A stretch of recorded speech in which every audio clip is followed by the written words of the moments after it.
So Atlantis is a very powerful portal for all of us. Probably for almost every being, the spiritual journey or like the curiosity towards the metaphysical,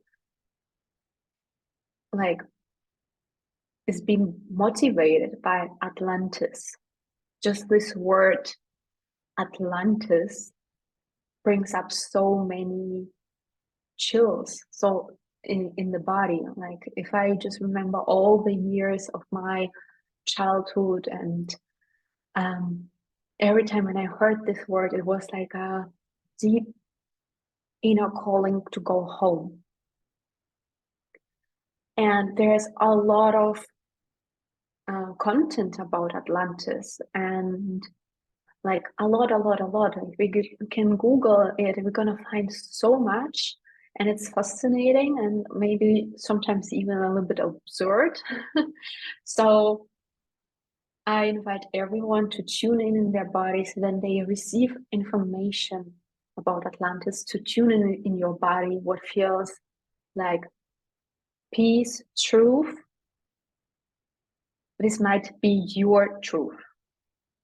But if you feel like, okay, this must be bullshit, accept this as it is. Trust your heart. Learn the difference between the intuition guiding you or the trauma misleading you. This is something very important for us to understand when we are on the spiritual journey, because really no one can tell us the truth about Atlantis, because the truth is within you and you have to remember your own truth. So before we are diving in, it's important to understand a little bit the concept of reincarnation. So the concept of reincarnation basically is what we know, what our soul has landed already many lifetimes here on Earth. So this is what we can see. And every soul is an old soul. Those who feel drawn to this work are maybe even older, because we want to evolve. They have this strong Akashic memory in our library of lifetimes, and basically we are reincarnating, and we also have multiple, or basically this is why I would call them parallel lifetimes, because our soul is reincarnating in different places at the same time and doing their experience there. But just like the concept of reincarnation, the life after death should be another masterclass to speak only about this. So the concept of reincarnation, basically in this masterclass, we are diving in, okay, where we all already had our lifetimes in Atlantis, maybe Lemuria and Egypt. So the soul has been reincarnating in this timeline, basically. And we were also here as priestesses during our journey, we will recognize like, oh, we shared so many lifetimes together, and this is really not something unusual. This is something very natural, because we were sharing this knowledge together. So this is the short story about reincarnation, and you have to be familiar and open for it, so everything else makes sense. So at least from my teachings. So the information which I share with you about Atlantis and during our journey is inspired a lot by my studies of mythology, especially the Egyptian and Mesopotamian, some ancient texts like the Hermetic, Kaballa, and especially the Emerald tablets, and of course my own Akashic memory, like my own past lives, and the channelings which I received and also really studied, for example, in my courses. Like so many of you, like Steffi or Alexandra, who are support coaches, we've been in this together, and we basically cleared so many lifetimes and we shared this knowledge together. So here are some quotes on my dear support coaches who are like, shared with lifetimes and of course with information. So just my memory about it, like as a child, I had very vivid memories of Atlantis, Egypt, and ancient Greece.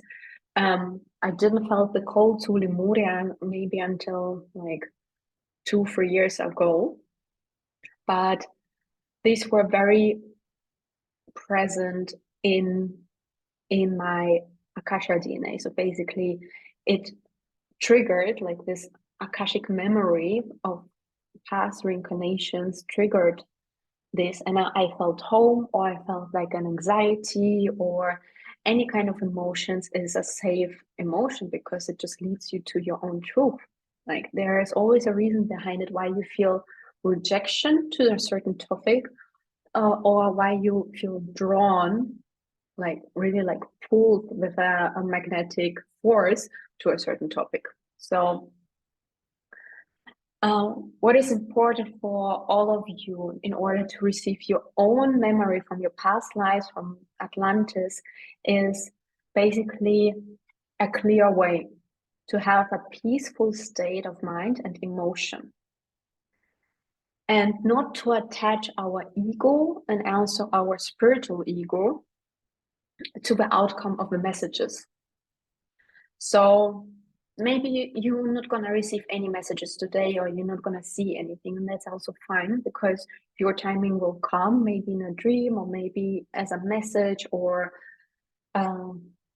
like a book, or I don't know, something will come up, a conversation, a sister sharing something with you, and you will remember. So it has a lot of tools how actually to deliver this message. So a peaceful state of mind and emotion, not to attach the ego to the outcome of the message. Otherwise, the transmission, the channeling will not be clear and possibly polluted by our egos. And when you receive a message, you will feel a deep inner knowing, which feels calm, strong, and rooted that this is your truth. Maybe followed sometimes by a little emotion. I remember when I was in Egypt floating on the Nile and we were doing this light language practice, I just had not a conscious reaction, but really like a reaction from my body where I started crying, like terribly. Like usually I'm not a crier. So if someone knows me, I'm pretty tough. And I just collapsed there and I started crying without any reason. And just like during this process came with the message, or like that I saw that I couldn't prevent the fall down of Atlantis. And or someone in my monadic family couldn't, but I felt their pain. And I was sitting with it. So, and maybe like 2 days later, the message came that it was necessary. So actually the souls can evolve, like the whole civilization can evolve again. So to really dive into this responsibility of, okay, I was seeing what happened during this rise and fall of Atlantis, and I could not prevent it. So it was a lot of guilt attached to it. So this one was the newest Akashic intense memory for me. And afterwards was coming peace and freedom, like really like liberation, but I could breathe and not just understand with my heart, but also really understand with my mind what happened and to explain it spiritually in, for example, in my programs. So in order to receive information, we are undergoing a purification process. So which will happen, for example, in Temple of Awakening and in, for example, in the certifications. But every one of you is invited to use their own methods, techniques, and really becoming this vessel of light. So this truth, this cosmic truth, this knowledge, your truth, your knowledge can come to you clear, peaceful, abundant. So really, it's a brave journey, and we do not need to be scared because we are held. And if any doubts are arising, you are welcome to contact us, to contact the team and share with your sisters. But I really feel you very like brave, bold, and powerful to tune and get in touch with your emotions. So it is a calling to walk the path of a priestess, which is hard to resist, but sometimes we do. We want to resist.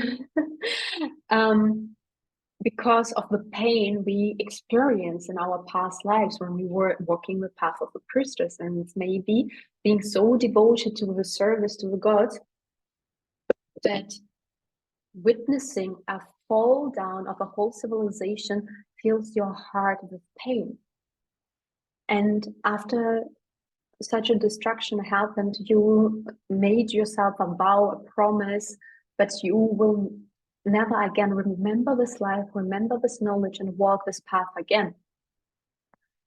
It's very outdated belief, and you are free to liberate yourself from it because it's outdated. It happened thousands of reincarnations ago, and it is no longer needed because you right now are needed in your power for yourself and for the collective benefit.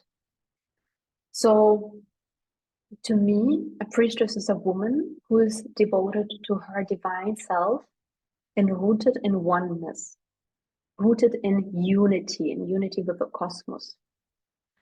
A priestess is a goddess rooted in her feminine and receptive force, giving the birth to new creations. So this purification process is the alchemy of the soul. It is a way where, for example, we can do yoga, we can do energy healing, we can have our practices to ground, to root ourselves. But basically, the alchemy of the soul is a journey of clarifying the ego so we can come closer to our divine self, to our higher self, to our soul. And this is the golden alchemy. So this was the metaphor of the alchemists. It was not to actually turn a stone into gold. It was to turn your stony soul into gold and come closer with the source, coming closer to oneness, to the unity, and to free ourselves from the impurities like the ego, envy, jealousy, and so on. So it is a long, devoted process for true wisdom seekers. So it's not happening just with one healing, it's an undergoing process, probably for lifetimes. And it is really devoted, dedicated work and healing for us. So it's beautiful when we are sharing this path and we don't need to do it alone. So once we come closer to our divine self, we remember and we access this information in our Akasha with such profound clarity. And also with the power to heal it, to release it, and to illuminate it, to really transform it into light, all the pain.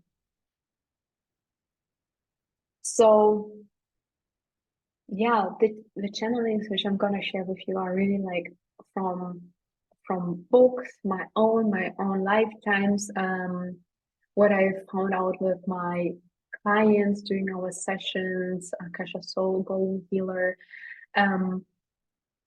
Yeah, we exchange information when I have like a very, like, let's say kind of crazy download. I confirm it with my teachers because otherwise, like, sometimes I think I'm watching too much science fiction, but it's beautiful to have sisters and who actually say like, hey, I received the same information and I do not watch Star Wars all the time. So yeah, it's a journey now to free yourself from the blockages and to establish the clarity within, and this includes basically clearing and releasing karma, removing vows and prohibitions, also releasing the old projections on the energy field, clearing, grounding, and created a sacred space and a strong aura around yourself. So you can be really devoted to this path. Okay, that was the introduction. What we need to do to be able to access our information, because the Akasha works this way. Our consciousness is creating all the time ideas. Yeah, like every thought, every emotion, every intention, anything, whatever was thought about Atlantis, and doesn't matter if it was a movie, if it was our own Akashic memory, past life, is stored in the Akasha. So the Akasha, the Akashic Chronicles, it's a field which contains all the information.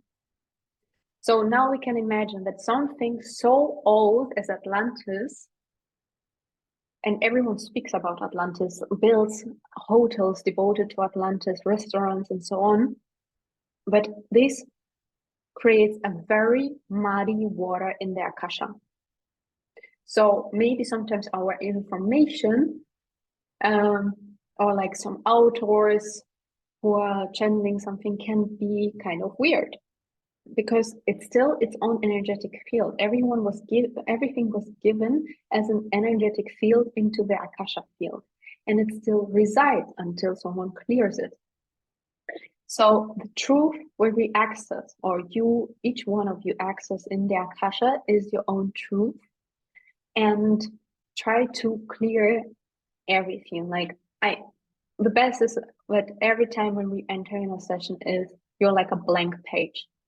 You never read something, it's like just like tune in and check in. Like, okay, does it resonate with me? No, yeah, that might be true. I take it. I like this idea.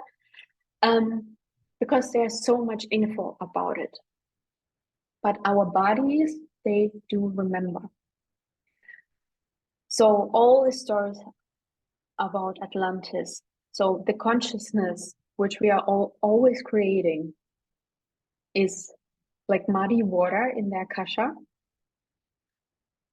But once we are connected to source energy, we are able to navigate and clear the path to the truth in the Akashic DNA. So you are able to navigate and clear the path to your own Akashic memory. What happened for your soul blueprint, basically, or for your soul monadic group. About the soul monads, there's going to be another masterclass, because it's a very deep topic. So yeah, probably what everyone knows, because dear Plato gave us, thank goodness, this information about Atlantis, that it was a civilization of great abundance and power. So kind of existed 9,000, 12,000 years ago as a real physical place here on Earth. And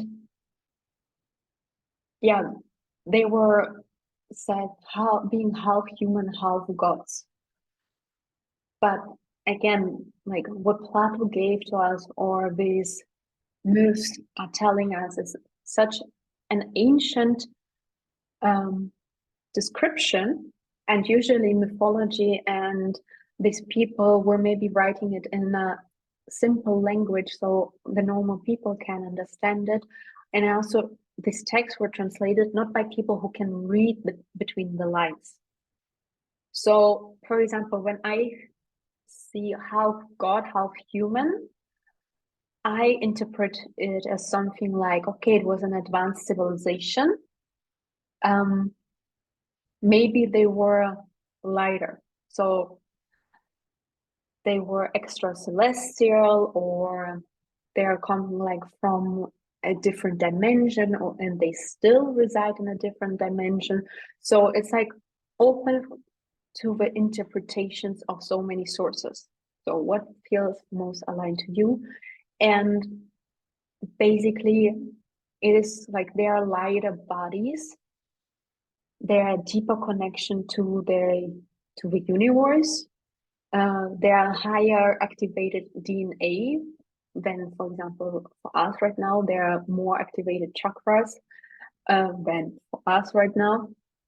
So they were more evolved, or they were more connected to the source. So this makes them like very evolved civilization, and it doesn't need to mean that they are riding like on unicorns or super crazy spaceships. It's just like that maybe they're communicating through telepathy. They know how to teleport themselves because their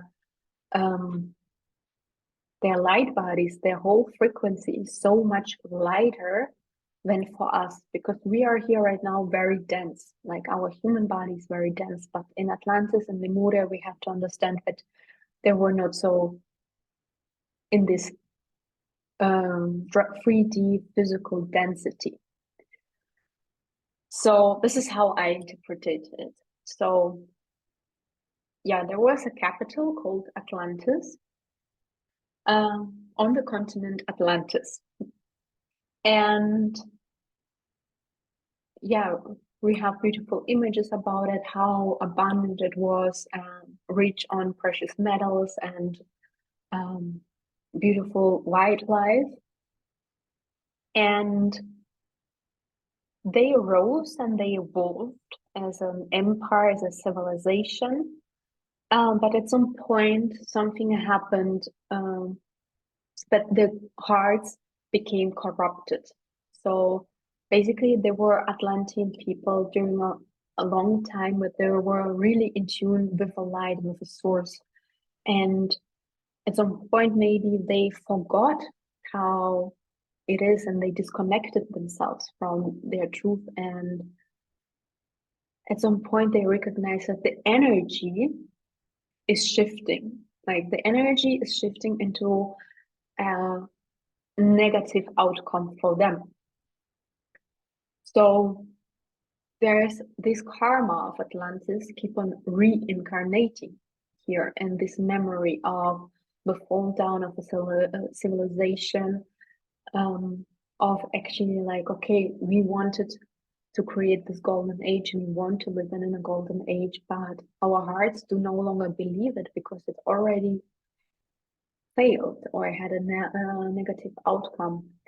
So we know the story of the sunken empire, and just from my own perspective, it really doesn't matter if there was a war, a tsunami, a catastrophe, like a volcano, because it will not change the fact that the civilization fell because of this energy shift. And the energy shift was basically the polluted hearts, like, and there was a highly illuminated priests and priestesses who knew that this end is coming. So they already remembered it from Lemuria. So they took their secret wisdom. Maybe they brought it to the library of Alexandria, which is like also mystical but real space. Like Alexandria really existed in Egypt. But basically, these priests and priestesses spiritually illuminated people of Atlantis, high priests, high priestesses, maybe also like their royal families. They saw that this civilization is departing from the light. It's like disconnecting from the light, from actually their values, how they started it. And they took their wisdom and started a new colony in Egypt. So Egypt became the first divine rulers, like basically from the priest lineage of Atlantis, and they created their civilization and taught the Atlantean priests as the god taught, who was one of the founders of the Egyptian civilization with the same wisdom. So wisdom was dedicated from the knowledge from the stars. And so for so many of us, it's such a important point because we already know it. We know it from Lemuria, because Lemuria was a project starting in the Hawaiian Islands. And this is when the Pleiades came in place, and they basically started this Lemurian connection, the Lemurian priests. And that was a geological event that Lemuria sank because the mountains of Hawaii were way bigger, and the volcano started to erupt and basically emptied the magma bubble under the land. So the Lemurian people saw how the civilization, how their homeland is sinking, and they some of them decided to leave and start new colonies. And some of them, of course, reincarnated again in Egypt, in Tibet, and in the Fijis, in the Easter Islands, and Peru, Mayas. So these are all basically like I could say the pollination of these memories, of this knowledge in different cultures. If we consider the concept of reincarnation, and like if we just stay on the timeline, I know time is an illusion, everything is happening basically at the same time, but here on Earth we are meeting on a timeline, and we agreed to make certain experiences. So we have sometimes timelines in place to keep our sanity. That's it. I love it. So yeah, Lemuria was the start of this consciousness. It was from the Pleiades, from our galactic stars, and we connected with it. Like it was a long story, a long rise of the civilization and building up Lemuria, and it fell. Like it sank. And the same souls who were already there in place during the Lemuria, and we can imagine that Lemuria was very, very feminine. It was way more in the feminine energy. The priestesshood, really matriarchic society. And they evolved. And again, the story begins that the people of Lemuria knew that it will sink. They took their knowledge and they founded Atlantis. And the same thing happened to Atlantis, but Atlantis has a different consciousness. It is more masculine. It was having this time period where the energies were very balanced between feminine and masculine. So it took like its rise into this being in tune, being very androgyn, like becoming almost one, like the sacred marriage of masculine and feminine happened in Atlantis. And then it shifted again and they became corrupted. And again, they knew what was going to happen. They took their knowledge and they founded Egypt. And in Egypt, it happened again, the same. So this is the memory of Atlantis and Lemuria. Lemuria was the very beginning of our human DNA, of our human memory. And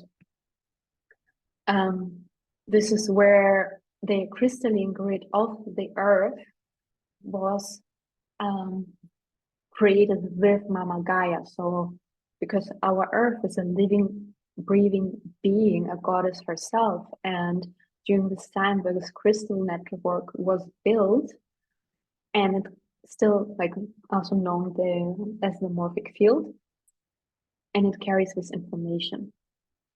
And yeah, we can remember Lemuria, Atlantis, Egypt. It is the same consciousness evolving, keep on reincarnating. In the end, it is all the same knowledge of the universe being in our hearts and our memories and our spirit, which is keep on reincarnating, or maybe even for so many decades, centuries, was suppressed.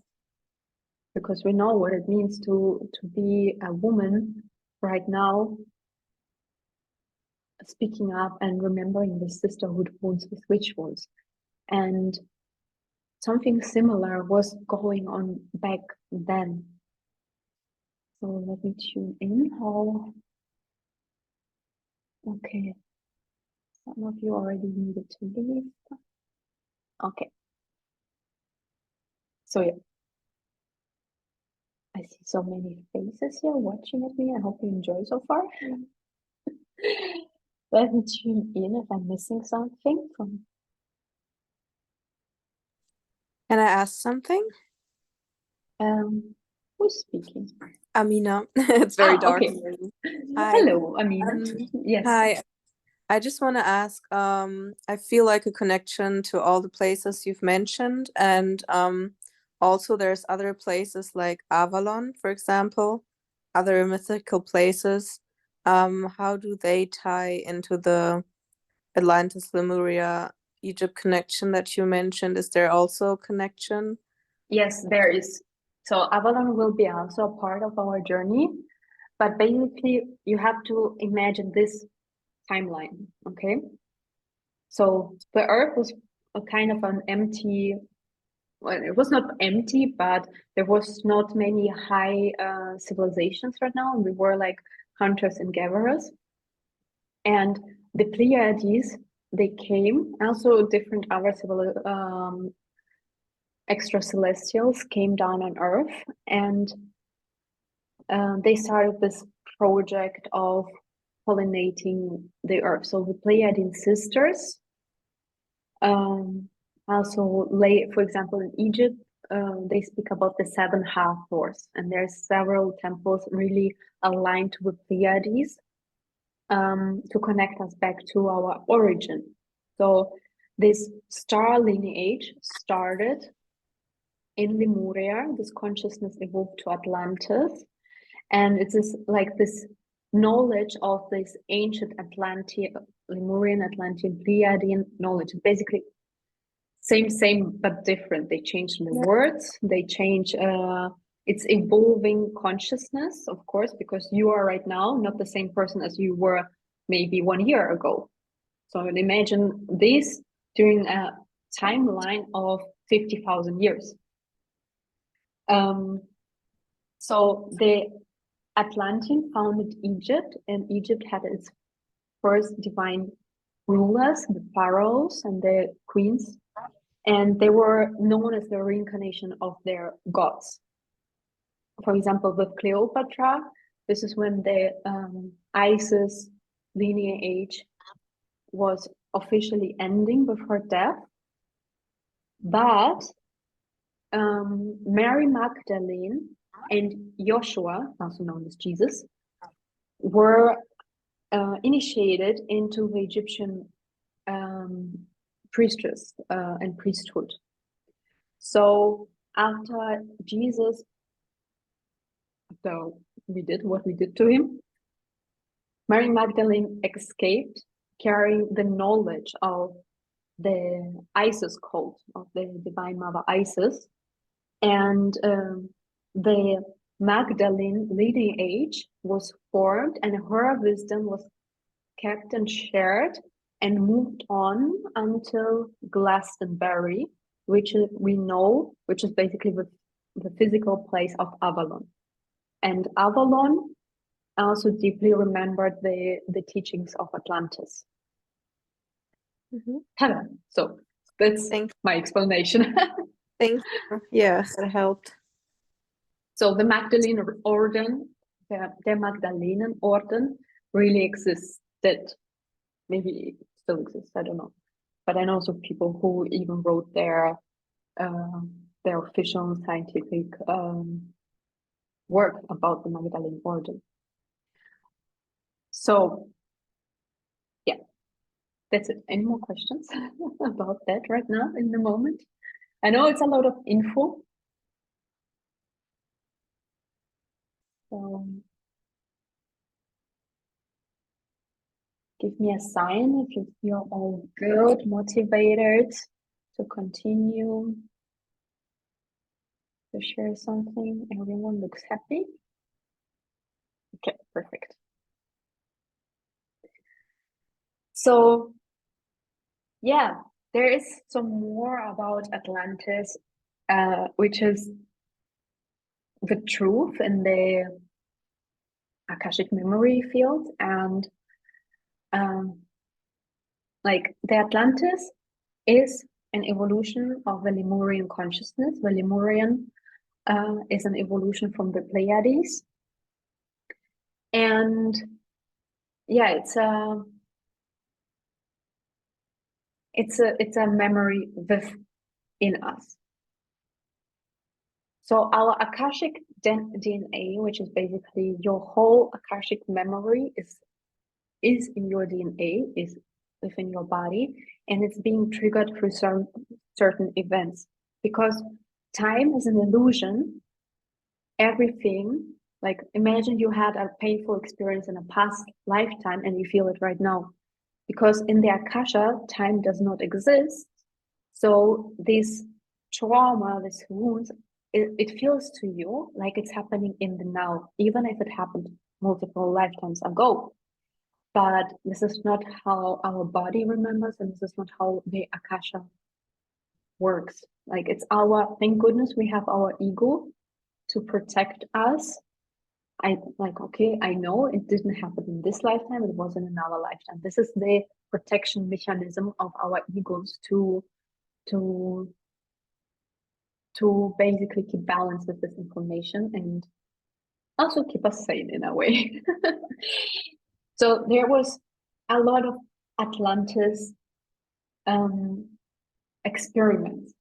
So there was not just one Atlantis happening, it was a multiple experience happening because it was basically like 12 main families. Like imagine like a whole continent, Atlantis, and you have multiple states, multiple little provinces undergoing this experience.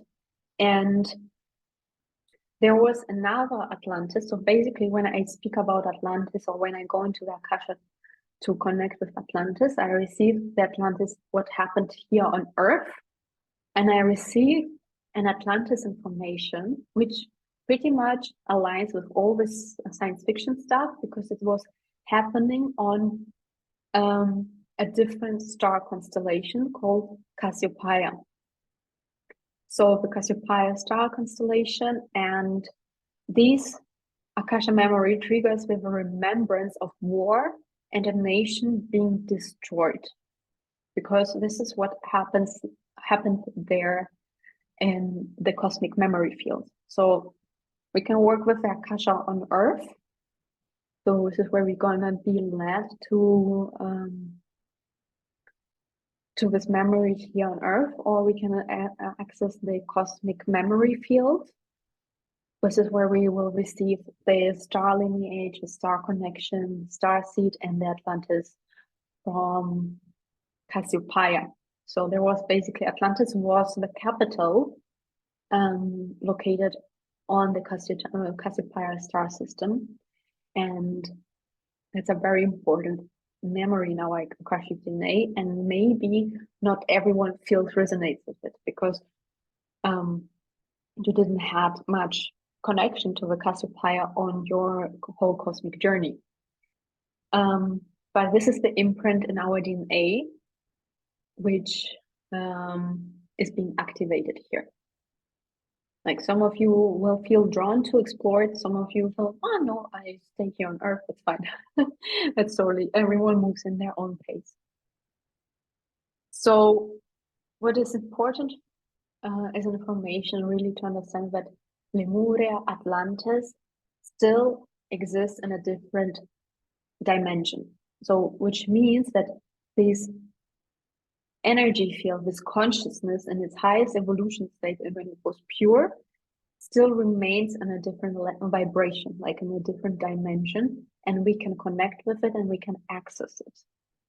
So only because we cannot see it and physically in a 3D it was destroyed does not mean that it's destroyed as a energy and a consciousness. So we can invite these energies, like we can invite the Atlantean priests to work with us. We can connect with this consciousness always, and basically we can even connect with our Atlantean lives where we were maybe a powerful priestess, and we can harvest this information and activate